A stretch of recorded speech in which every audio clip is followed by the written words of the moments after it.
Hi and welcome to the short tutorial. In this video I will show you how to backup your Trust wallet. So if you have changed your phone and maybe your phone lost, now you want to recover or backup your Trust wallet, how you can do it, watch this video till the end and you have to follow the same procedure. And if this video really helps you out, do subscribe to my channel.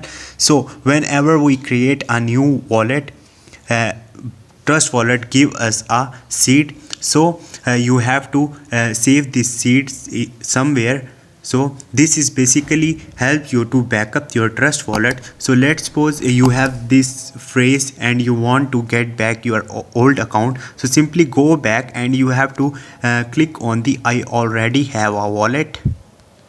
Once you will tap on it, here you have to click on the multi-coin wallet. So simply click on it and here you will see a name and the phrase option. So you have to enter your seed phrase here that you have saved before. So once you will do it, here you will see import option. Simply click on the import option, and if you have lost your seed, there is no chance to get back your Trust wallet again. So this is the procedure. Hope this video will helpful for you. If you have any question, you can ask me in the comment section, and don't forget to subscribe my channel.